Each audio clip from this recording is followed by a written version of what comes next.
Fantastic interview lined up for you this week. A chap named Harry Miller. Now, he's an Englishman, so I've gone overseas. He's an ex-police officer who got in trouble with his own old police service for, and I know this sounds Orwellian, but I assure you it's actually true, a non-crime hate incident. So he made a comment on Twitter that wasn't a crime, that was defined as a hate incident, although it wasn't a crime, and it was put down on the police computer system. Look, long story short, he took the matter to court and got up. But this is a really, really interesting story that has real implications for anyone who's interested in free speech, anyone who's interested in law enforcement, anyone who's interested in the courts, anyone who's interested, and I know this might sound obscure, but it's actually becoming more and more important nowadays, categories. So what category does something fall into and how do we define something? This conversation goes for a little bit over an hour, so it's one of my longer ones, but it's genuinely a fair dinkum, proper good, great conversation. I really enjoyed speaking to him. I do encourage you to watch this one to the end. You might have also noticed as well too that I'm alternating between YouTube and Facebook when I go live. So sometimes it's on YouTube, sometimes it's on Facebook. So if you're on Facebook and you're watching now and you've missed a few of them, all the interviews are on YouTube. They're also on Facebook if you just scroll down. But last week I spoke to the magnificent Kelly Humphreys. She's an ex-cop and also a sex abuse survivor. She's an amazing athlete. She's an author. That conversation was really, really good. So I know I get a lot of ex-coppers watch, but you'll love that if you're an ex-police officer or a current serving police officer. Also, if you anything to do with law enforcement, women's issues, athletes, because she was an athlete, writing. Look, that's a fantastic interview, so I commend that one to you. But without further ado, we're going to go across to Harry's. If you haven't already done so, please hit that subscribe button, both on YouTube and on Facebook. And one of the other things that I'm finding is word of mouth. So if you're enjoying the interviews here, please tell your friends and encourage them to jump on Northern Vibe. Again, thank you so much. Really happy to see you guys all. And now it's time to hear from Harry Miller. Very interesting man. Look, unfortunately, a lot of Australians don't know who you are, wouldn't know why I'm talking to you, and don't know the background. But you're an ex-copper who got in a protracted, and I don't think it's inaccurate to say a bitter dispute with the service you once worked for. So, mate, could you tell us about that and what happened and how all that all came to be? Yeah, okay. So let's get one thing straight. I am an ex-copper, but my coppering was done many years ago, back in the very early 1990s. So all that did really was it blew away the mystique of policing, I think. So when the police came knocking on my door, I wasn't instantly cowed by them.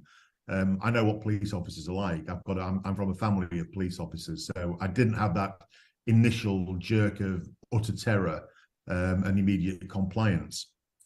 Addressing the me being a police officer, I was a really shit policeman. I was terrible. That's the truth of the matter.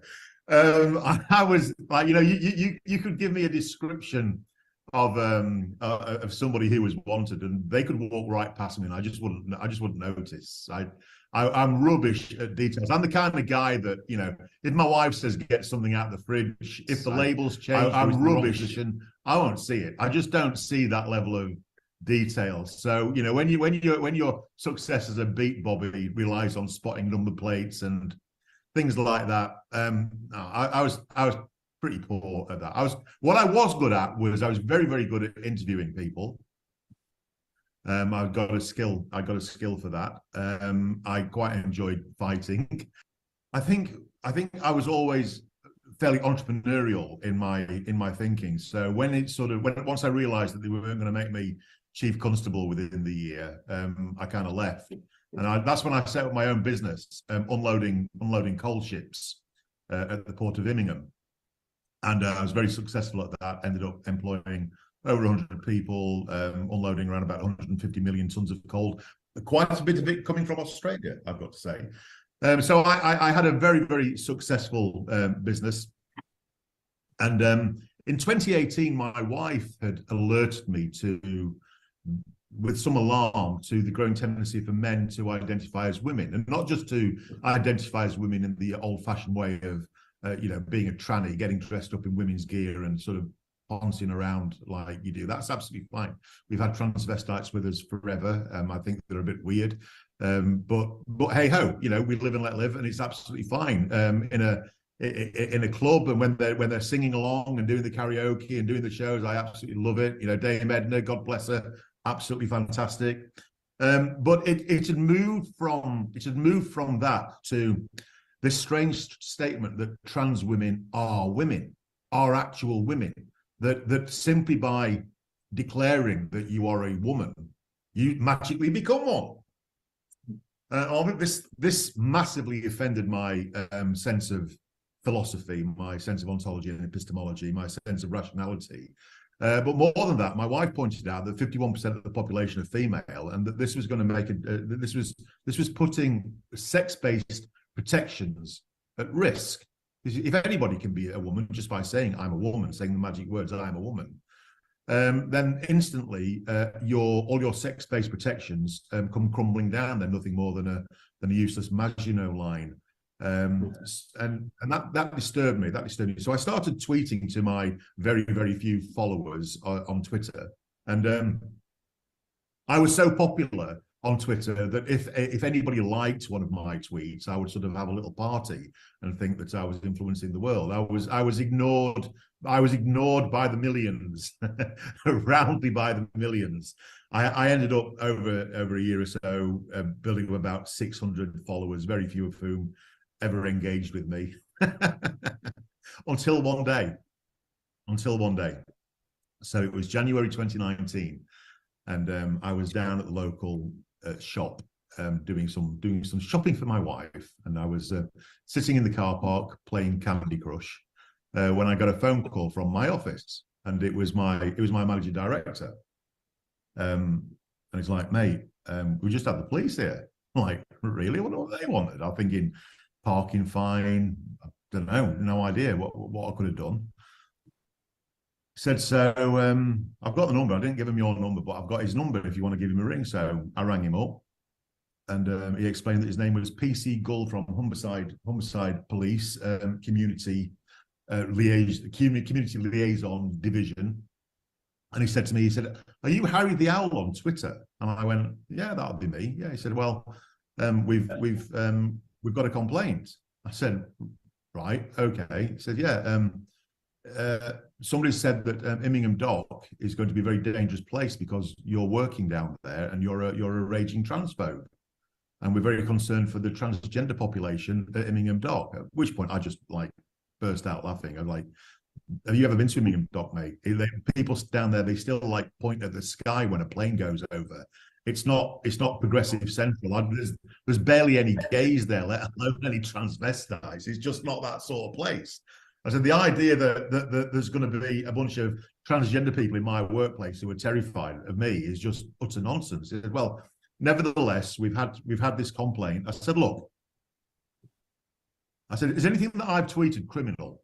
And he said, "Oh, no." I said, "So why are you ringing me then? Why, if it's criminal, why are you ringing me?"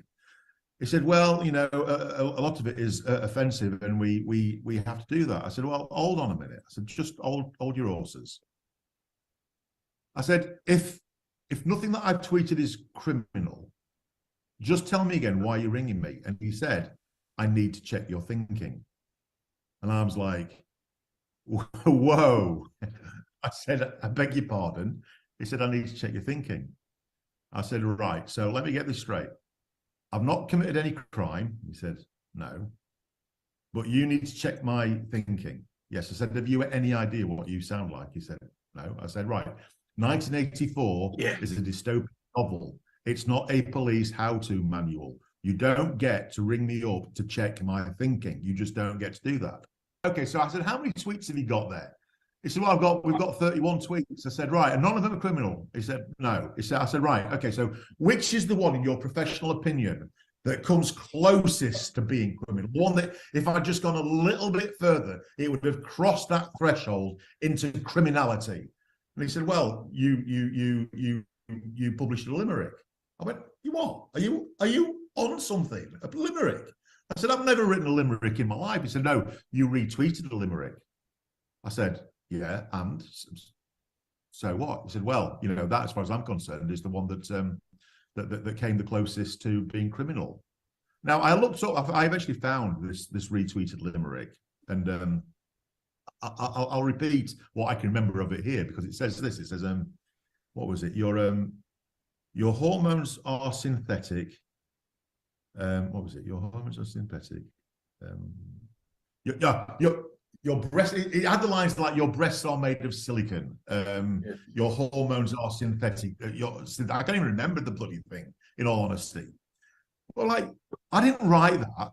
I just retweeted it. He said, well, nevertheless, it's we need to check your thinking. I said, well, why do you need to check my thinking? He said, because without police intervention, this will escalate to crime. I said, what crime? What possible way could retweeting somebody else's limerick escalate to a crime? And he said, the murder of Stephen Lawrence. I went, well, one, I think you'll find Stephen Lawrence is already dead. He was killed back in the 1990s. And that was a racist attack by a bunch of racist thugs who'd been bragging about how they wanted to go around stabbing and hanging black people. And you're equating that to me retweeting somebody else's feminist limerick. That's just absolutely, utterly insane. He said, well, nevertheless, the victim has decided. I said, whoa, you don't get to use terms like victim, because there hasn't been a crime, so how can there be a victim? He said, well, we have to call them victim. That's what the rules say. So he's the victim, and or she's the victim, and you're the suspect. I'm like, you don't get to use terminology like victim and suspect like this. You just don't get to do it. He says, so what's going to happen now is you've now got a non-crime hate incident against your name. I'm like, what the hell is a non-crime hate incident? He said, well, a hate incident is a non-crime hate incident is where there isn't a crime, but we have to record it anyway because it's likely to escalate into a crime. The murder of Stephen Lawrence, for instance, or the murder of a transgender person or something like that. I said, this is absolutely insane. You've got to understand that this is insane. And we had a conversation for about 35, 40 minutes. And eventually he said to me, he said, Mr. Mill, what you've got to understand is this. Sometimes in the womb, a female brain accidentally grows the wrong body parts. And that's what being trans is. I'm like, just say that again. He said, you know, sometimes a female brain in the womb accidentally grows the wrong body parts. And that's what being trans is. And I said, you cannot possibly believe that. And he said, oh yeah, I've been on a course. I'm like, right, okay. So I said, I think this conversation's ending right now. So I then wrote to the police and said, what is this absolute bollocks you're on about? What's this non-crime hate incident? And they doubled down and said, no, you recorded for a non-crime hate incident because in our opinion, you're a dangerous transphobe, and unless we intervene, this could escalate into something very, very serious. Now, what they based that on was a 1950s study by a fellow called Gordon Allport, called the Allport scale. And level 1 of the Allport scale is anti-locution. So speaking negatively about something. The logic is that left unhindered, this will escalate to level 5, which is genocide. So the police argued that me retweeting a feminist limerick and 30 other lesser tweets, if you like, was a precursor to genocide. Now, anybody with any ounce of common sense has got to understand that that is utterly cretinous, is absolutely unsupported drivel, ideological claptrap, not worthy of respect in a democratic society. So we challenged the chief constable and said, you will remove this non-crime hate incident. And they said, no, the national guidance says we must record it. And we said, well, in that case, we'll challenge the national guidance as well. 30 other. We got hold of the non-crime hate incident guidance, and it was quite incredible if you read it, in the 2014 version, which they were operating under at the time. It says that in the absence of a crime, any incident must be recorded as a non-crime hate incident, if it is an incident perceived by any individual, in the victim or any other or anybody else, to include hostility towards on the basis of race, disability, sexuality, ethnicity, or gender identity. No evidence of the hate element is necessary. Like, that's just absolutely crazy. So you've created this thing called a non-crime hate incident, where you don't even need a crime and you don't even need any evidence of hate. This is insane, absolutely insane. So we took the College of Policing, who set the guidance, through the High Court, and the Chief Constable of Humberside, who'd followed the guidance through the High Court. In quite a bizarre ruling, the Chief Constable of Humberside was likened by the High Court to the Stasi, the Cheka, and the Gestapo, which is quite which is quite a thing for a judge to say, and found them that they created a chilling effect by contacting me, turning up at my workplace, all this sort of stuff. But bizarrely, they said the actual the guidance itself was not unlawful. Only following it was unlawful. So we thought, well, that's entirely illogical. How can you have national guidance which is lawful, but following it is unlawful and leads you to being compared to a Nazi? So we went to the Court of Appeal with that, and we won. And the guidance was struck down. And a year later, they still hadn't. The College of Policing had still not amended their unlawful guidance. So Suella Braverman, the Home Secretary, stepped in and last month published guidance reflecting my ruling from the Home Office. And then the College of Police finally got their act together last month and published some preliminary guidance, which kind of reflected the ruling. So that's where we are. Now, I don't think any of that is me being bitter. I think that is me being standing for absolute common sense. I think that me doing that is what anybody, any normal, rational human being who is not cowed by fear would do. And that's why I became so incredibly popular with right-thinking people virtually overnight, because when the police first approached me, I went and did a quick sort of 9 or 10 part thread on Twitter, and my followers went up from like from just a few hundred to thousands and thousands overnight. And then the world press turned up at my door, and hey ho, that's how a movement was born. What was the learned judge's reasoning to be able to say that the police doing something that was lawful is unlawful? Or how? Yeah, it made no sense to us either. We couldn't, because we'd have understood it if the College of Policing had said, look, our guidance is great, the Chief Constable did it all wrong, we'd have understood, but he didn't. The College of Policing said the Chief Constable followed the guidance to the letter. So we were like, well, how can it be then that following the guidance to the letter leads the police who follow it to be likened to the Stasi, the Cheka, and the Gestapo, but the guidance which they were following is lawful? It makes no sense at all. No, and that's right. And see, this is so important. I'd really like you to comment on what the Court of Appeal, like if they said anything about the previous judges kind of like making that comment, which is fundamentally having a bet both ways. But the other thing is, like, as a proud former police officer, like what that smacks to me of is the establishment saying, no, it's the guys at the front line. It's them. You know, that's exactly what I think the judge did. I think he thought, right, if I give Harry a massive win against the Chief Constable, I can get away with not messing with the national guidance. I think that's what he thought. But he misunderstood my strategy. My strategy was always to go for the College of Policing. As far as I was concerned, the Chief Constable of Humberside, that was a skirmish in the foothills. The prize that I was after was knocking out this ridiculous guidance, because we found that there had been, since 2014, the police have recorded 250,000 non-crime hate incidents against people.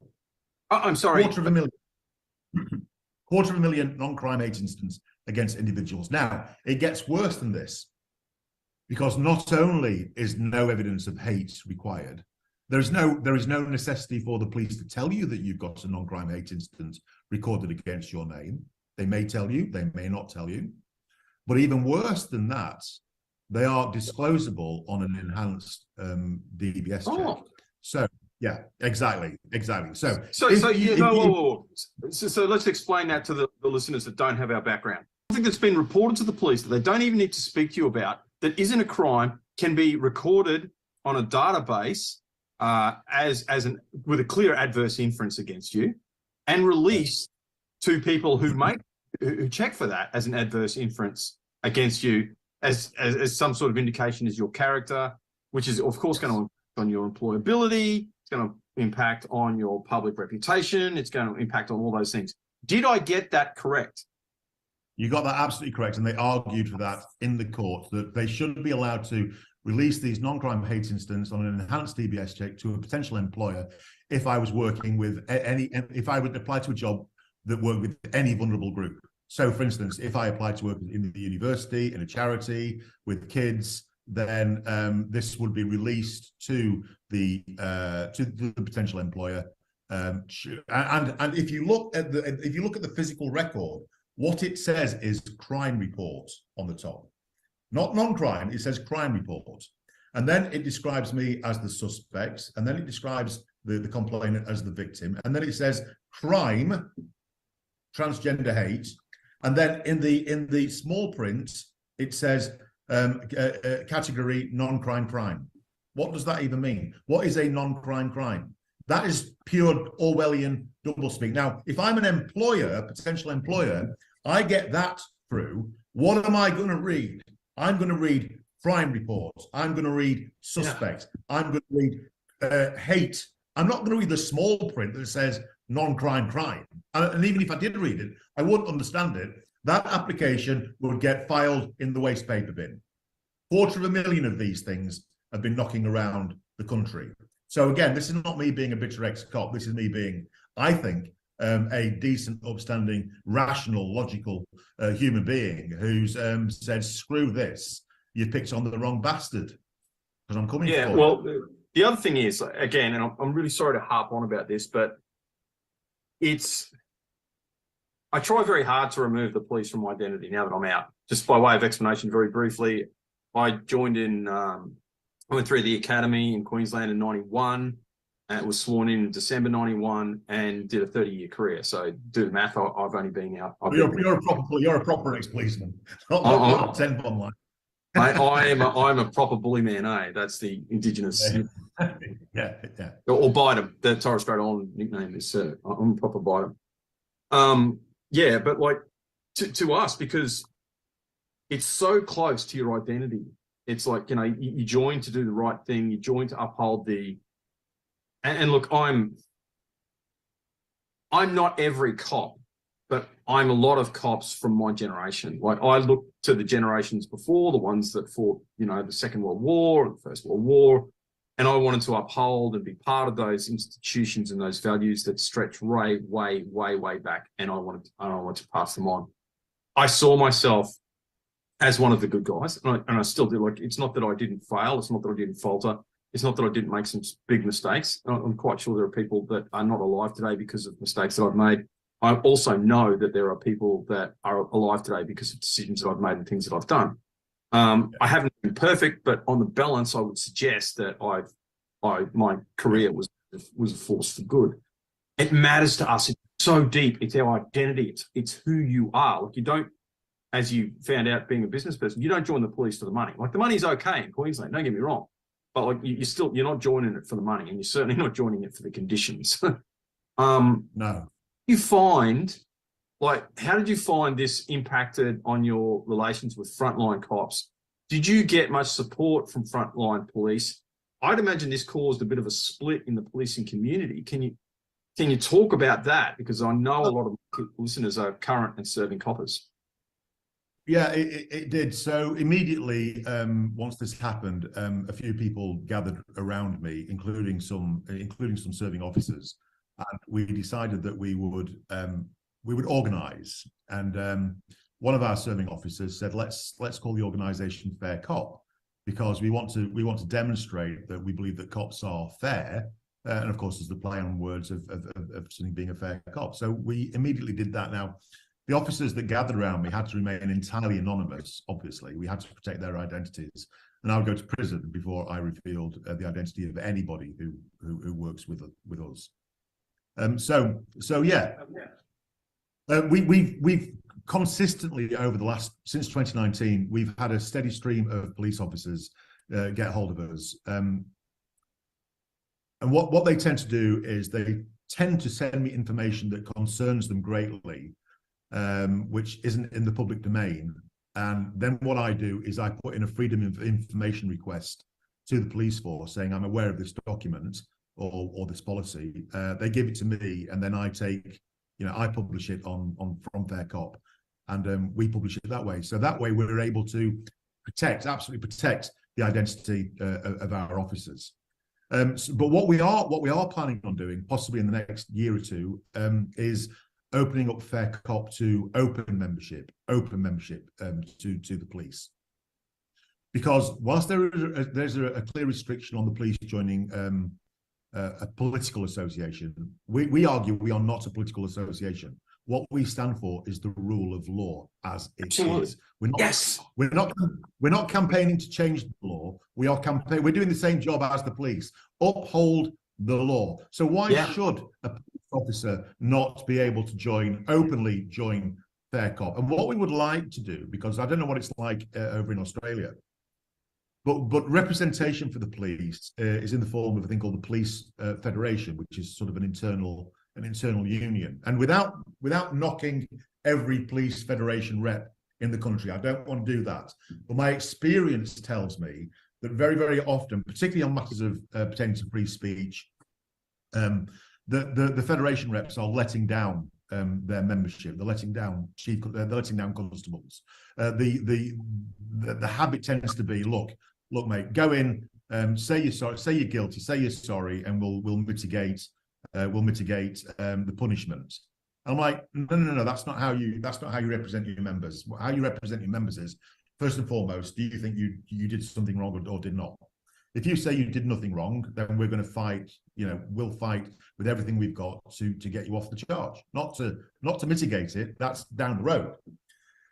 And so I would like very much to set up a open Fair Cop membership where, one way or another, we can officially and formally help police officers who find themselves being coerced into supporting things that they simply do not support or believe in. If you are a massive supporter of trans rights and you're a police officer, that's fine. I just don't want to know about it, and neither should anybody else. You need to be absolutely vanilla. We need to look at you as a police officer and go, we have no idea what that officer thinks outside of their upholding the law and the King's peace, and that's it. That's it. We need to take the example from her late Majesty. Yeah. Nobody had a bloody clue what she thought about anything. She was absolutely vanilla, totally and utterly vanilla. Absolutely. No idea. And that's what we want our police force to be like. And it's interesting because the police in this country, they when they join, they take the oath of attestation, which is to the sovereign. And the police officer swears to keep the sovereign's peace, to uphold the law, and that's it. That's it. Unfortunately, since the 2002 Police Acts, they've changed the oath of attestation. So in there now is keep the King's peace, uphold the law, and human rights. And I'm like, whoa, hold on a minute. Which human rights? Because there are 1,000 voices crying out human rights. Amnesty International have got one version of human rights. Stonewall have got another version. If you're in the States, particularly if you're in states like Montana or Texas, carrying a gun is a human right. So there needs to be some clarity as to what do you mean when you make an oath of attestation that says, I'm going to serve the law and human rights. This is a really important discussion, and I want to make a comment, and I'd really be interested on your take on this. I joined the police to uphold human rights, but not in the modern sense. And there's this strange idea that human rights is this 1960s invention, and before the UN conventions, nothing was there. Of course, basic human rights they do stem from the Magna Carta and following documents after that. But this idea, so first, the idea that they didn't exist before then is just wrong. Yeah. They're part of the very fabric, the DNA of the way that justice is administered in the Anglosphere countries. You have a right to remain silent. That's a human right. You have all these rights. But see, Harry, these rights are held as an individual. Yeah. Held as an individual. So as an individual, you have that right. I think the best way, my deep concern with what I call human rightsism now is because they take this idea of rights away from the individual and put it on a collective. So what that means in practice is this. So Matthew Maloney has all of these different characteristics. Some of them immutable, and some of them chosen. So religion and stuff like that are chosen. I have other immutable characteristics. I'm mixed race. There's all these things about me. But traditionally, Anglosphere law, the conceptual framework has been this: I am an individual that happens to have traits, whereas the human rights thing flips that on its head and says, no. You're a trait. In fact, a hierarchy of traits that happens to an individual. Yeah. That is this is why I'm so deeply concerned about human rights, Harry. It's turning human rights, actual individual human rights, upside down. This is a deep attack at the most fundamental level on the Anglosphere conceptualization of the British, let's say, the British conceptualization of law, justice administration, impartial courts. Because that's giving up impartiality. You think about it, Harry, it follows up from it. It's not like, so the person standing before me, what's your name? Matthew Maloney. I'm going to treat you like Matthew Maloney. It's like, okay, what's your race? All of these things are going to matter. They have to matter if we're going to start conceptualizing people as traits. They must matter, and that will turn. Ironically, it's a progressive cause, but of course, it's a massive leap back into tribalism. And without going into too much of my personal background, I've lived in tribal areas inside of Australia and outside of Australia. I've lived with tribal people who really do conceptualize things through the tribe, the clan, and other collectives. And let me tell you, it's not that it doesn't work at all, because those people are still surviving, but it just doesn't deliver the outcomes that we have now. It's such a big deal, and this is why it matters. And I'd like you to, because one of the other things that I was going to get you to kind of ask, I was going to make a comment and get you to speak about it, should you feel so inclined. It's like, okay, well, this is the mother country. This is the mother country of all the Anglosphere nations. And incidentally, because I say that, and I've actually had viewers in the past going, oh, so you just mean the United States, Canada, New Zealand, Australia. You mean the white countries, Matt? No. I've lived in Anglosphere nations that are not white. Papua New Guinea, although it's in the Anglosphere. There are all these other countries. Look, even with a lot of qualifications, India is kind of in the Anglosphere. Yeah. All these Pacific nations that are part of the Commonwealth are in the Anglosphere. This is not a white person thing. These are ideas, incidentally, too. And this is what I say when I'm explaining to people. So, you've got to remember, England, when it was forming, when it talked about race, it didn't mean skin color. The Irish, my surname is Maloney, were a different race. The Scots were a different race. The Welsh were a different race. So what we call ethnic groups now were different races. And these ideas linked those ethnic groups. And incidentally, they link races as effectively as they link those very, very different ethnic groups. So, you still see in Ireland, God bless my spiritual mother country, Ireland. But it still has, it's a Catholic country. So it doesn't, it still really doesn't bottom of its heart, doesn't do the individualism. It really looks towards the idea of maybe the Holy Roman Empire or something like that coming out again. It looks to all of these things. I don't think people get that. And so now that I've finished my little rant, I suppose, I really like to get you to comment on that and especially to indicate to people two things: why you think this matters outside of Humberside and the United Kingdom, what are the and why you decided to die on this particular hill. There's lots to unpack there, so it is. Yeah, and I'm sorry. I'll start with that last point first, actually, because I can deal with that quite quickly. For good or ill, where British law goes, the rest of the world tends to follow. That's just the way it is. British jurisprudence has got a lot of respect. It's quoted throughout the world, so that's why it matters there. The second point to that is that in Britain, and I'm assuming in Australia as well, we are fundamentally free. We are fundamentally free to think, to speak, to act, to do, right up until the point that the state says this far and no further, through a clearly defined law. And that differs that's very different from the European model, which is a system of state permissions, where Napoleon, if you like, gives you a permission to think, to speak, to do. So everything's unlawful unless Napoleon says it's lawful. In this country, everything is legal unless the sovereign says it's illegal. And when I say the sovereign, I mean the sovereign through the sovereign bodies of state, etc. So that's why that's important. So this idea that the police could interfere with something called a non-crime it instantly begins to attack that fundamental principle of our freedom. So that's why it matters. Why I die on that particular hill is because I look back into recent history, and I see that as soldiers of the First World War and particularly the Second World War, certainly in Britain, and I think also Australia, there was no necessity for Australians or the Brits to go to war. We weren't immediately threatened by what Hitler was doing. We weren't. Hitler would have left Britain alone if we just kept our mouths shut. But we fought for something more than our own safety.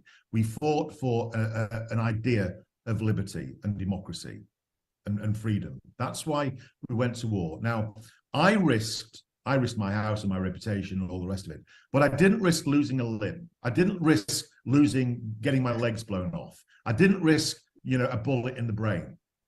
And so there are thousands and thousands of people who've gone before me who risked all of that and paid the ultimate price in order to secure freedom and liberty. So when the battle came to my door, what choice did I have as a decent human being? I could either at that point go, you know what, I'm just not made of that stuff, or I could go, you know what, I'm in the tradition of something that's worth fighting for. And I'm fortunate and blessed enough that A, I have the character for it. B, I have sufficient knowledge to know when somebody is pissing up the trouser leg. And C, I'm sufficiently well established that I can't be bullied by a HR department or a mortgage company or anything like that. So what choice have I got, really? I've got to fight this, or I'm just not in the proud tradition of the best of British. Either we are a link in the chain going way back to our ancestors, or we are the weak link that breaks. There is no alternative. No, absolutely. I wasn't looking for it. I didn't ask for it. I was looking forward to, because I was winding down the business. I was looking forward to a life of watching Netflix and being my natural lazy self. And then this happened, and it's all changed. But there are points in your life when you just have to make a choice, and I think I made absolutely the right one. So moving back to your earlier questions there. This concept of human rights, a human right which is contested it's a political discussion. Okay, so we've had them throughout history. Should we have slavery or should we not have slavery? Should we have emancipation? Should we not have emancipation? Should we have universal suffrage? Should we not have universal suffrage? Now, once those things have been established and set in law, it becomes plainly obvious that, well, that was a human right. Of course, it's a human right. It's beyond question. But at any point in history, these things are up for debate, and there will always be resistance, and there will always be progressives. Sometimes that turns into a war, as in the American Civil War, which was fundamentally over slavery. And then it gets established. So my point is this: even if this whole trans thing in 100 years' time becomes settled, right now it's not settled. Right now it is an active political debate, and the police. It's not the job of the police to guess which is going to be the right side of history and to jump on it. It's not the job of the police to get ahead of the curve. It's the job of the police to police the law as it is. So unless a human right has been established and embodied and codified into the law of that land, then the police need to have nothing to do with it whatsoever. Nothing. That's right. They have to remain utterly vanilla, utterly no idea what you think police officers, because I, as a member of the public, am relying on you to serve without fear and without favour. And I need it not to matter which side of the political divide I am on. And I need to be assured, because I don't know what side of the political divide you are on. And that way, the contract with the public and the police remains firm. Yeah, and that's right. And here's the other thing about law. This is what I'm explaining to people. Okay, yeah, law specifically identifies and brings in a high resolution an act or omission that someone isn't allowed to do. All right. Yeah. And of course, we always think mostly in the terms of 10 Commandments stuff: "Thou shalt not kill, thou shalt not steal, thou shalt not." Even with more hazy stuff like domestic violence, at least there's kind of like, all right, we're looking at these specific acts. But what people don't understand is too, it limits when authority can act on you. Yes. So if there's this turning around, like you're talking about before, like the continental idea of like the only things that are allowed are licensed. The Anglo-Seer turns that on its head and goes, no, everything's allowed unless it's specifically prohibited. And there really is this continental creep, I like to call it. And it's ironically, it's from because I know a couple of human rights lawyers, and I annoy them, and I always do this: human rights lawyers, because it is ironic. You're actually not dealing with individual humans, and they really are Orwellian. You're dealing with collectives. So first, wrong conceptual framework. Secondly, you're not about increasing the rights of individuals. You're about crushing them. You're about this idea of like, we've got to reverse things so that the only things that are allowed are things that are licensed. Now, we've been talking about how the police have been acting in this, and thank God that hasn't come to Australia's shores yet, but it is coming. And I had a discussion with one of my great friends, colleagues, and who ended up as one of my superiors, about the way the job is going in Queensland. And I said, the time is coming very shortly where the police authorities are going to make you do something that goes against your conscience. And like, you're on a really good wicket. You're like, you got a house, you're a respected, and he's a great man, like seriously, a respected member of the community, respected boss, respected policeman, respected everything.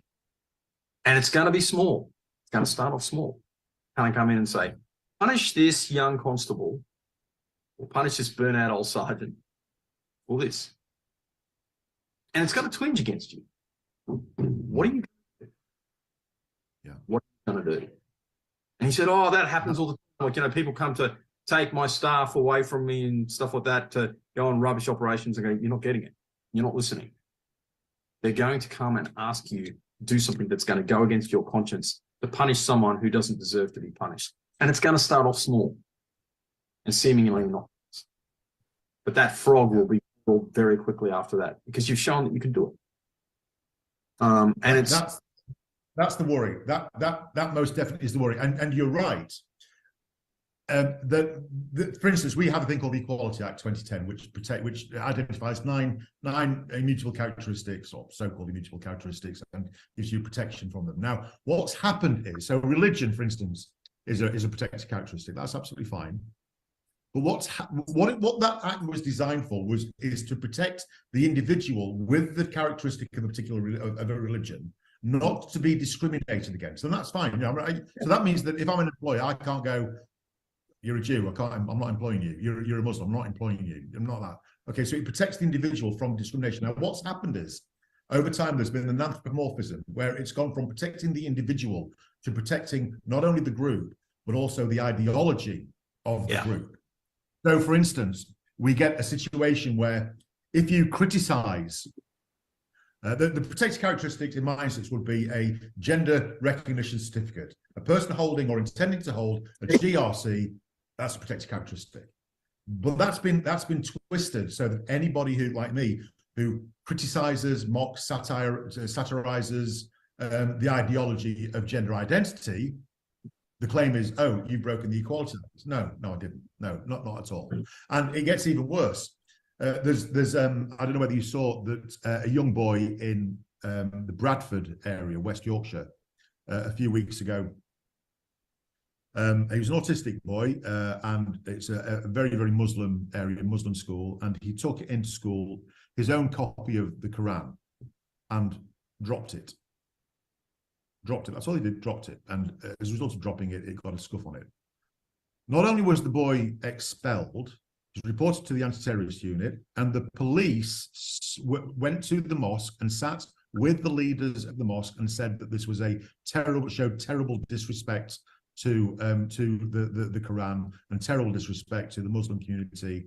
They had the mother there who is on video begging for mercy in front of the police officer, begging for mercy. Now, that cannot possibly be right. How can dropping your own book elicit that response? Because the reason is we've moved from protecting the individual to actively protecting a group and an ideology. And there is definitely a hierarchy. Of course there is. Of course there is. So a chap can write a book called The God Delusion, mocking anyone who believes in any sort of higher power, and power to him. I actually think it's a good book, although I disagree with it. Is that guy going to be facing an air-terrorist unit? Is that going to the copper's going to be sitting with the Archbishop of Canterbury, whomever is heading the Catholic Church there? Are they all going to be sitting there looking at Richard Dawkins going, dick, mate? Oh, well, I don't know in Australia, but since 2012, we've had at the West End a thing called the Book of Mormon, written by the guys from South Park, and it absolutely rips a new arsehole into Mormons. Totally rips a new arsehole. Yeah. It's utterly blasphemous. No problem at all. No problem at all. You could not have the Book of Quran and the same. That the writer would be arrested, the actor would be arrested. Any actor that wasn't arrested would be hunted down and killed, and audience members would be barracked and killed. So we have a most definite hierarchy in the UK, and right at the very top is Islam. There is transgenderism, and then it goes off into other things like eco-zealotry, for instance. So the police will stand around whilst the eco-zealots block the road and blue themselves and prevent thousands of Londoners from getting to work, and the police will go and serve them tea and coffee whilst they're doing it. Yeah, literally serve them tea and coffee whilst they're doing it. We have a hierarchy of protected ideologies. If you're a Christian, you're without fear or favour, without malice or ill will. Exactly. That. Exactly. So this is how it works. I'm friends with a former assistant chief constable of Merseyside, and in the Liverpool area, there's a big population of Irish, massive, and of course they're split right down the middle, Catholics and Protestants. The more extreme Protestants are part of a thing called the Orange Order, and every year they have a massive parade where they wave their red, orange flags and all the rest of it, have marching bands. Now the standing order to any police officer on duty that day was this: do not even accidentally walk in time to the beat of the drum, in case it gives an impression of support.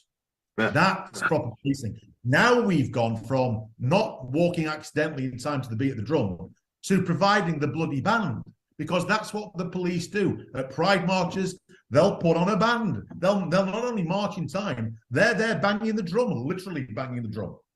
Like, no, you can't do this, because that is not serving without fear or favour. That is through your colours, through your flags, through your epaulets, through your rainbow laces. you are signaling to any onlooker that you have picked a side.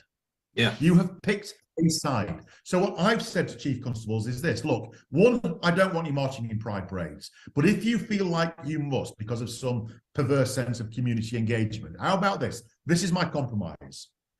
Make sure that you put on your best uniform, stripped of everything other than police insignia, and you march beneath the banner that says serving all our communities without fear and favour.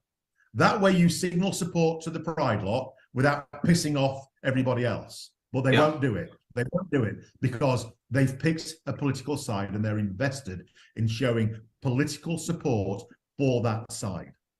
That is why I'm so militant and why I will not leave the field of battle on this, because it's important. Yeah, it really is totally important. Because, I mean, you think of the implications for that. Well, yeah. the other thing did is... Did you see the video of me getting arrested last summer? No. Oh, right. No. Okay. So did you go quietly, Harry? Did you go quietly? No, I didn't. No. You need to type in into YouTube Bad Law Project Rise of the British Gestapo, and there's like a 25-minute video of me being arrested. What happened was a former Royal Green Jacket down in Hampshire. One weekend he'd been visited by two police officers because he'd taken. They said, look, you've committed a crime. You've committed the crime of placing a trans flag that looks a little bit like a swastika onto a Facebook group, and somebody's complained about it, and we're investigating you for a crime. And he said, well, I'm not entirely sure about this. I don't think that is a crime. So they said, and he caught it all on camera, because his house, it's like he's expecting the Taliban to come charging in at him anytime. He's got videos everywhere. So it was all on tape, all on camera. And these police officers says, you've definitely committed a crime, and the option of this, we can either prosecute you, or you can give us £60 and we'll send you on a re-education course. Oh, that's extortion. You can't do that. I know. There's case law on it. There's clear case law on it. I know. So he sent me the tape, and I looked at it and thought, this is crazy. Extortion. Exactly. This is a shakedown. So we went there. I got a film crew, and we went back for when the police were coming. And we hid in the kitchen, and we waited until they'd sort of tried to shake him down again. And then we came bursting out of the kitchen and confronted them. And I confronted them about pace, said that you're not given a caution. It ended up with a standoff. And I said, look, if you're going to arrest him, you're going to have to fucking arrest me. It's simple as that. And I just stood there like this.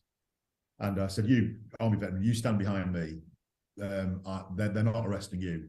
And I said, right, you're obstructing arrest. I said, well, come on then, arrest me. And eventually, I think 6 or 7 police officers turned up. And eventually, I was cuffed and thrown in the back of the van and hauled off to the Hampshire police station. And then they arrested the army veteran over a bloody flag. Over a flag. Now that story went absolutely viral because we live streamed it to about 5 million people. The arrest. The following morning, the Police and Crimes Commissioner for Hampshire came out absolutely in our support. The world went I was on Sky Australia. We were in the States. We were on Tucker Carlson. We were all over the place because this was a clear case of us exposing the police massively overreaching and conducting a shakedown, a straight up shakedown. So I really encourage your listeners and viewers to go check that out because it's interesting. And what it showed me is that the police, our current proper police, do not understand the very basics of arrest, don't understand the basics of interrogation and questioning. It's very clear. If you suspect that a person has committed a criminal offence, you must give them a caution. Yeah, what you don't do is... When I challenged them on this, I said, you didn't give a caution. They said, we don't need to. That comes when we take them to the police station. Says, no. That's not what Pace says. I've not been a copper for years. And I knew what Pace says. I know what the law says. They didn't know what they were trying to arrest the guy for. They got all their crimes muddled up. They borrowed a little bit from the Public Order Act, a little bit from the Communications Act. They didn't know what they were doing. They had no idea. But what was interesting, so I was arrested. I was held in the cells for several hours, and then the interview team came to interview me at about midnight. And Sorry, just have to do a really quick pause there. I'm getting quite a few comments. Thank you so much for all the people that are commenting, liking, sharing. Really appreciate it. Kev, great to see you. Edie, thank you so much. And everyone else, I'm going to go straight back to it. But I just really want to acknowledge the comments and everything else. And you can probably see me typing away there in the corner. But thank you. It's not going unnoticed or unappreciated. And please like and share. I knew what my defence was, that the offence that they got me on was obstructing the police in the lawful execution of their duty. And my defence was it was an not unlawful arrest. Yeah, it's not a lawful arrest. They're in the execution of their duty. Yeah. What was really interesting, when the copper took me back to the cell, he looked around like this and went, "Right, I'm a massive, massive fan. We all follow Fair Cop. We think you're absolutely fantastic. Is there anything we can get you from the canteen? Anything at all?" And I'm like, "All right, mate, you are." So it just gave me real heart that whilst we had on the one hand these zombie-like automatons who made the arrest, back with the grown-ups, they knew that I was right and their colleagues were not just wrong, but terribly wrong. Well, okay, on that, the ultimate responsibility in my mind, and I'd like you to comment on this, feel free to disagree, is the legislators, the people that have written this really crap legislation. Let me just stop you there, because I don't think the law is wrong. I think the knowledge and understanding of the law is insufficient by those seeking to execute it. And then there's a confusion because what the police aren't taught the law anymore, so it seems to me, or what they are taught, it's masked through a thing called guidance. And the guidance is wrong. The guidance is so often wrong. What they will do is they will take a word at law, for instance, sex, and they will change it to gender and say sex is the same as gender and gender is anything. No, that's not what sex means in the context of when the law was made. So they will take holding a gender recognition certificate and they will say, well, what that really means is gender identity. No, it doesn't. It doesn't. It means a gender recognition certificate. That's what it means.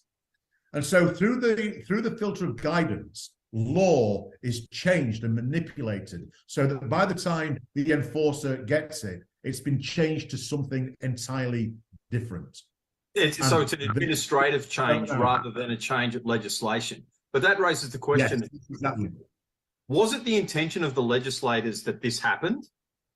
No, definitely not. No. And this is one of the other things that we seem to have lost, is that because we have because the law is only there to fix a problem and prevent a clear problem and fill a clear gap. You know, people have been overreaching with their freedoms, either to steal or blah, blah, blah, blah, blah, whatever. You've got to keep in mind what was the purpose of the legislation when it was passed? What was the problem that the legislator was trying to fix? And then you've got to be very careful about stretching that out so that it encapsulates something entirely different, which was not in the mind of the legislator. So the Communications Act, for instance, that was designed to stop me and you, sending abusive dick pics to our exes, or sending pictures of beheadings to people that we just wanted to cause trouble for, shock and disturb. It wasn't designed to protect a group from being offended because somebody puts up a picture of a flag. It wasn't, that's not what it was designed to do. The law has been stretched and manipulated to try and capture that, but that's not what it was there. That's not what it was there to do. And that is an abuse of the rule of law. Okay, I agree with that. But again, and I am getting defensive. Is it the copper's fault for caving into the people? Because obviously people are down at the front counter, and like you'd remember this, I know you weren't in the job long, people down at the front counter going, you must act on this, the law says this, and if you don't, you're a bad person. You're going to be Stonewall's going to be knocking on your door. We're going to have, we're going to have all our political people lining up against you, because policing done right actually is apolitical, but still there is always a political element to it, in so much as politics and values are very hard to make a distinction between. I agree. Well, one, if ignorance as to law has never been an excuse, it's never been a defense. So there is that. But what I will say is that if you're a police officer, you join the police for the right reasons. The vast majority of people join the police for the right reasons. And there is, of course, an element of trust that what you're being taught by people with far more stripes than you have are telling you the truth. There's an understanding that they understand the law. Of course, they understand the law. But the fact of the matter is, they don't. They don't. And we've shown this time and time again. The senior officers are equally passing what the law says through a prism of guidance that has been written by radical ideologists. So, for instance, they're changing things administratively. You take much of the guidance in policing now, and it's written by third parties. It's written by third parties, and these third parties are lobby groups, political lobby groups. So what they will say is, oh, you're the police. You've had this terrible, terrible problem with racism and homosexuality, and they go, yeah, we have. Well, how about we're the experts on it? How about we write the documentation for you? And they go, oh, yeah, that's great. And the first 3 pages or 4 pages will be absolutely fine. But the deeper you get into it, then it just becomes an absolute shitfest of political corruption. And, the chief... There is a real push to do that in Australia right now.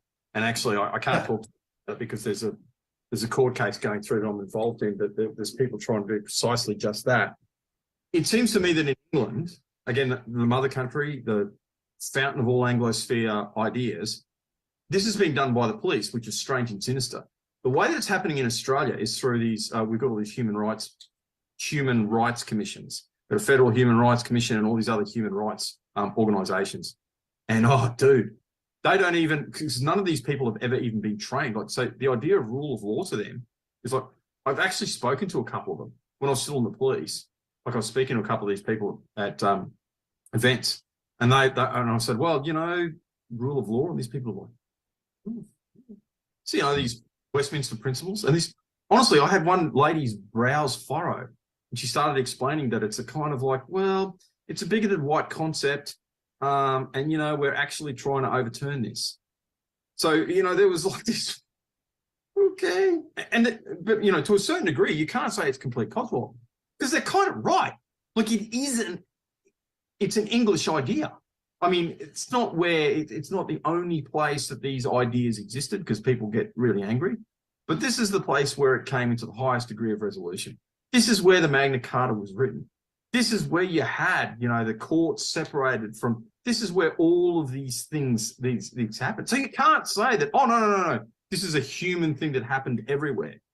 No, it was an English thing and it was spread through colonization. Like, yes, that happened. So if you're out to overturn that, how powerful are your human rights commissions and stuff like that? Do they have much power actually enforcing this? Because they're the people that are doing and pushing it over here. Well, I'm sort of torn on this because, of course, I use the European Convention on Human Rights to win my cases. So, in principle, I don't like interference from foreign states, which is Europe, particularly post-Brexit. But in practical terms, it serves us quite well. Article 8, 9, 10, 11 are quite useful in terms of showing Europe, wider than British jurisprudence, the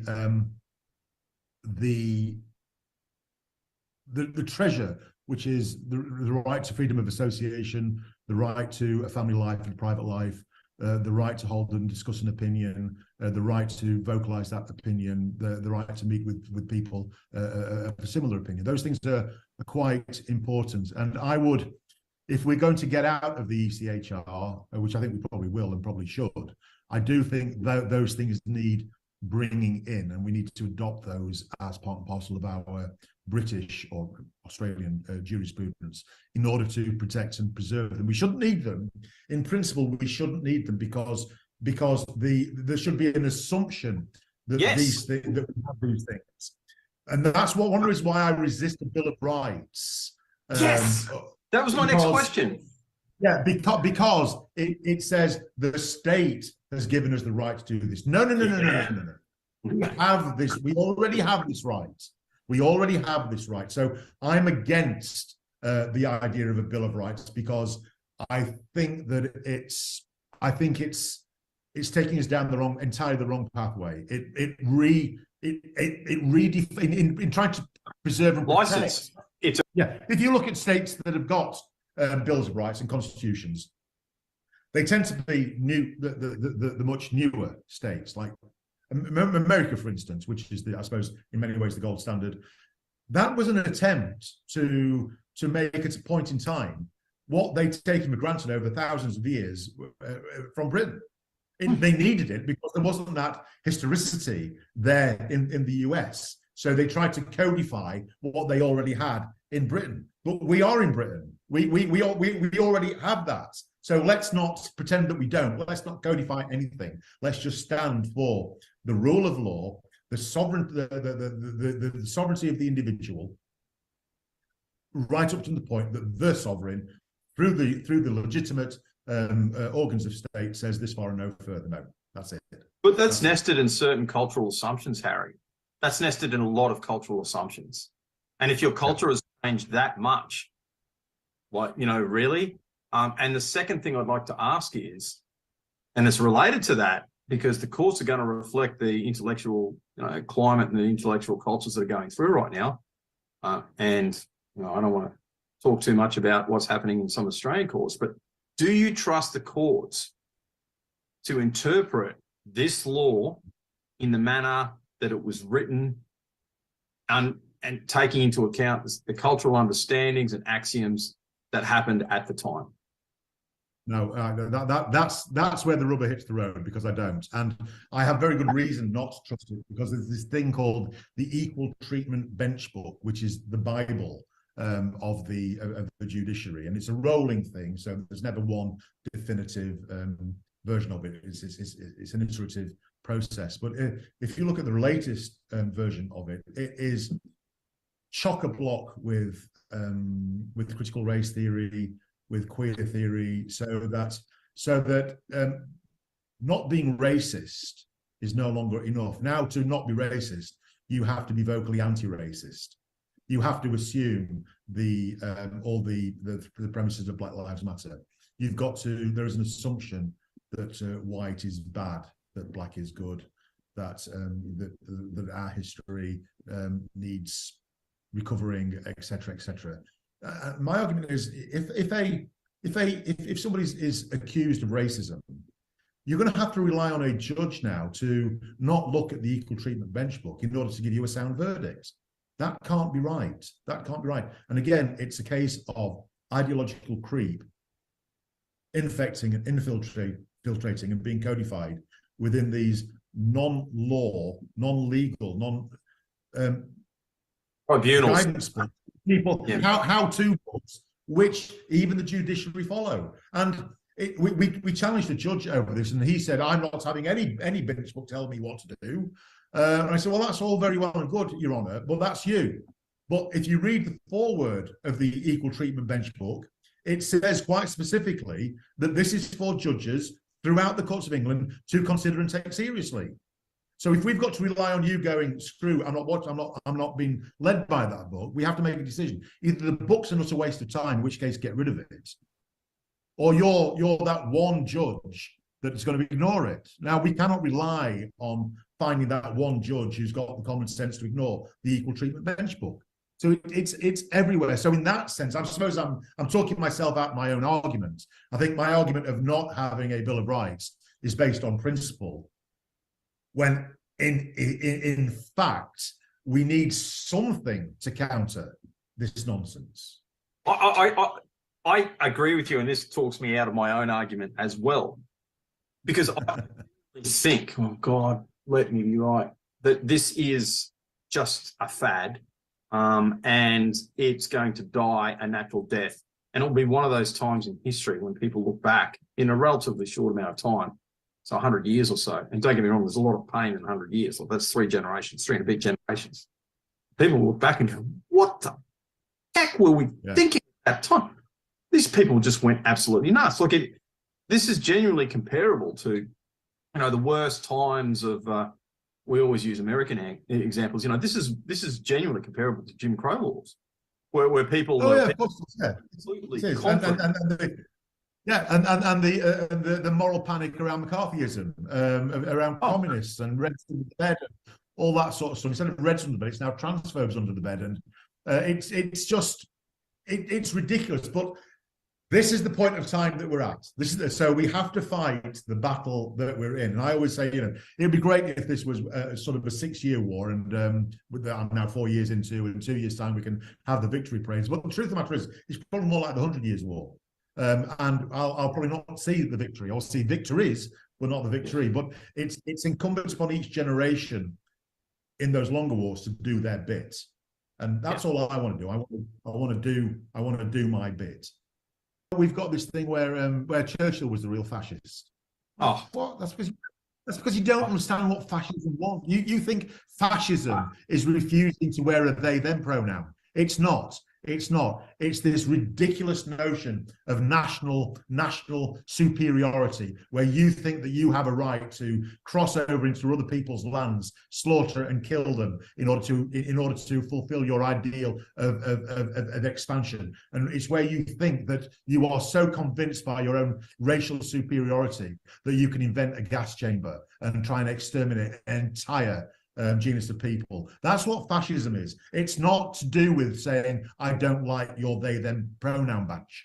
I'm a big Steven Pinker fan, and if you look through history, our history is seeped in conflict. It's seeped in slavery and bloodshed and conducting terrible crimes in the name of the tribe because we don't trust the tribe over there. The miracle is not that we still do little bits of that now. It's that we've grown out of it. That's the real miracle. The miracle, that's the real progress. But to look back and go, any part of our past history that didn't behave like we do now, that they were non-humans, they're all fascists and Nazis, that is to deny the progress of history. So of course everybody is a product of their age. Everybody is. So was Churchill perfect? No, of course he wasn't bloody perfect. Are you perfect? You're not. No. And judged by the standards of 1,000 years' time, you're probably an evil fascist, Mr. Pronouns person. Yeah, exactly. I don't think it'll take that long time. I genuinely do not think it will take that long. And no, I don't either. But you're going to get all these people. We're all tribal. We're all tribal, and we see this, particularly with the football matches.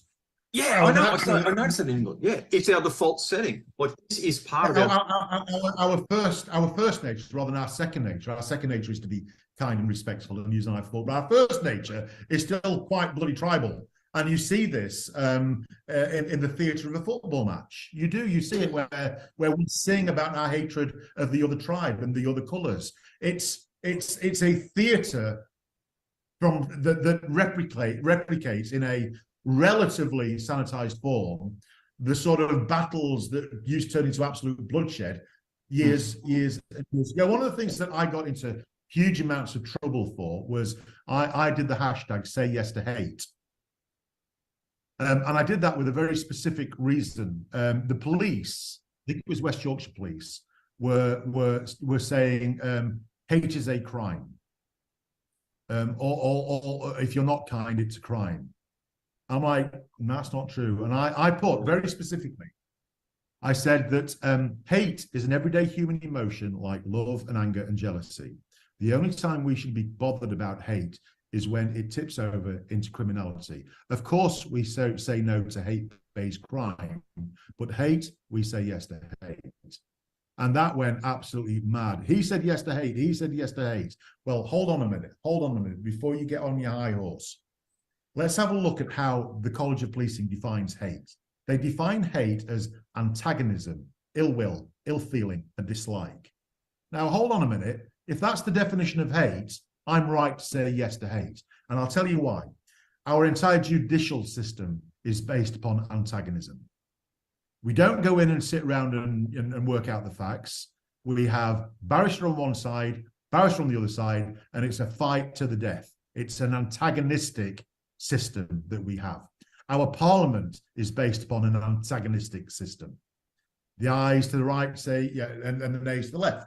And it is structured, Parliament is so structured that there is a 2 sword length gap between the front benches. Yep. Because it is a theatre of hate. There is a recognition that hate doesn't need eradicating because hate is a human emotion. Hate needs managing. That's all. Manage the hate. So put the football fans with the red scarves over here and put the football fans with the blue scarves over here. Put the Labour benches here and make sure there are 2 sword lengths between the Conservative benches here. Hate itself is a human emotion. We cannot, must not, should not eradicate it. We just recognise it for a thing that it is. We need to manage it. That's all. You think of the assumption behind that.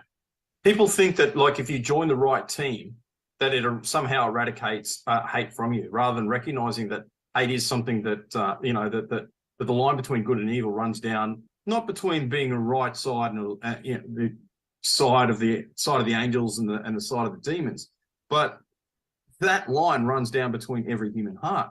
Really, but when it comes right down to it, the thing that astounds me, being a Catholic, about this entire woke movement is it's a weird distortion of Christianity. Because, like, there's this Christian idea but it's an upside down Christianity. So it's kind of recognizable when you look at something upside down, you go, oh, that's that, but it's totally upside down. That's kind of what it is. Because, the Christian idea that by faith alone that you are healed. And a lot of my evangelical friends, God bless them, genuinely think that, well, all you got to do then is subscribe to this belief and you're saved. It's okay. It's like, well, no.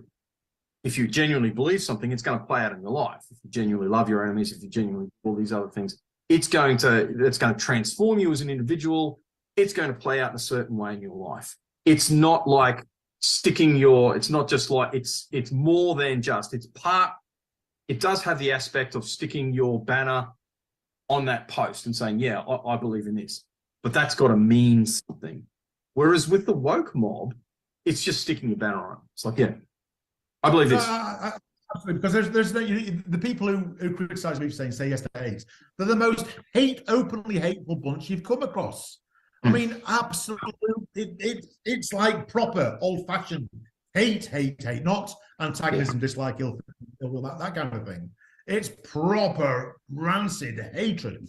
One police constable from Leicestershire sent me over 860 messages last year, reporting me to the anti-terrorist unit, tagging me into chief constable, saying that I needed to be arrested, that I was armed and dangerous, that I was responsible for the massacre in Colorado last year. This is a serving police officer. 860 messages he sent me because he believes that he's kind and I'm a hater.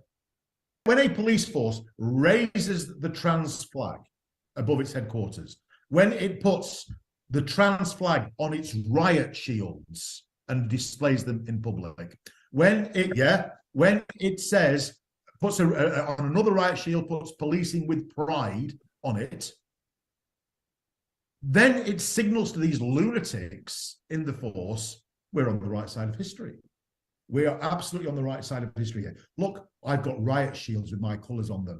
Of course, you, Harry Miller, you are the enemy, and I'm just going to come at you and come at you and come at you until you finally give up. And what can you do once you? And the real irony is, these are the people that want to eliminate hate. Well, if Harry Miller really was the person that they said you were, and if Harry Miller actually seriously was responsible for the Colorado murders, and if Harry Miller was responsible for these things, well, what would it be okay to do to Harry Miller? Yeah, exactly. Harry Miller would then be an outlaw because, the traditional outlaw, and I explained this to people, I was like, oh, I'm a bit of an outlaw. I said, no, outlaw was an actual term in colonial Australia, and I know we get it from the United Kingdom, and we know it from the American things. But what that meant was this: due process doesn't apply to you. It's not that you were breaking the law. It's like, yeah, everybody breaks the law. You were declared an outlaw. That just means that, like, due process, you didn't have to warn them. You didn't have to. You could just walk up and go. So you were outside of the law of due process. You were outside of the law that limits authority. That's what you were outside of.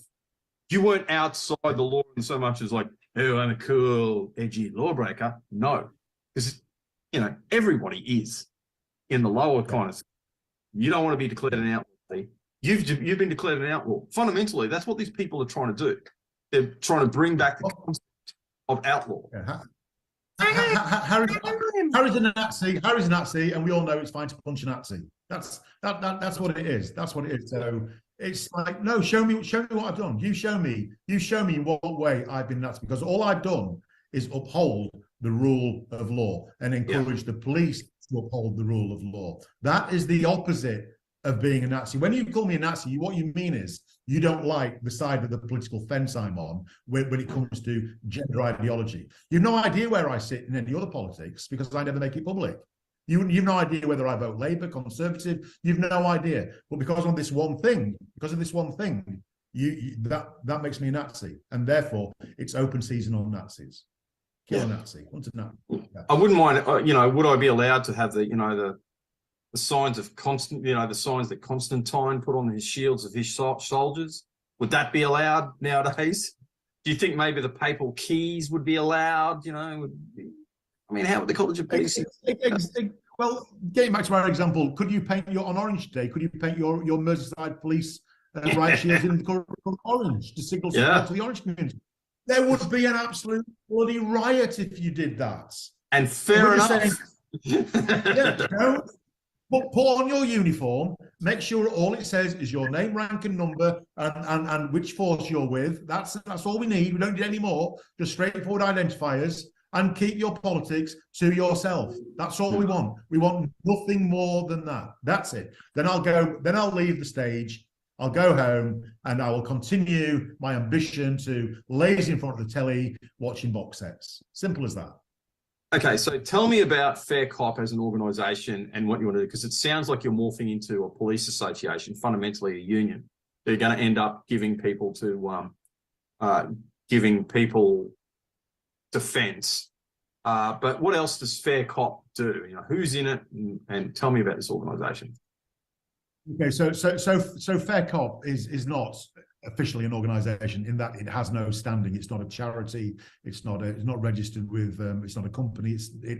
We take the Al Qaeda model. If you say you're Al Qaeda, you're Al Qaeda. So if you say you're Fair Cop, you're Fair Cop. It's as simple as that. Fair Cop in reality is myself and the family law barrister Sarah Phillimore, who we do most of the public facing things, but we have a lot of allies. Graham Linehan, you can see there, the great comedic writer of Father Ted, and we have a number of police officers who are anonymous members of Fair Cop because they would fear for their positions, unfortunately. But what we're hoping to do is, now we've demonstrated that the law is on our side, absolutely on our side, is we're thinking about becoming more open about it and having a open membership, and a specific open membership for police officers who are concerned about the kind of things that we're concerned about. And what I've hoped that I've done is given them the courage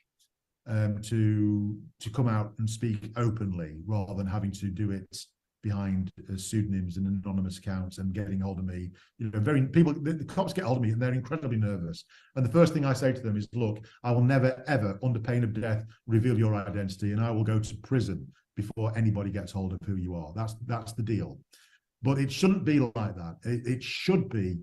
We should be able to have an open membership, because all we want is the police to uphold the law, in order to do what they said they would do when they gave their oath of attestation. That's all we want. We're not campaigning to change the law at all. I believe in the police. I absolutely believe in the police. I've got family members who are in the police. I had a taste of it myself. I believe in the rule of law. If I go see Les Miserables, for instance, I'm always on the side of Javert, because he was just a cop doing his duty. It wasn't Javert who was wrong, it was the law that was wrong. I just love that. For those who don't know who Javert was, he was the bad guy cop in Les Mis. So yeah, and I found it incredibly amusing. But he's not exactly an activist, is he? What's he asking for? Equality before the law, impartiality for the police, the things that we used to take for granted. Great interview. Well, I enjoyed speaking to him. I hope you enjoyed my questioning technique. Thank you so much for all those who liked, who shared. Please do it more. All the comments. Kev, great to see you. And I'll see you all next week.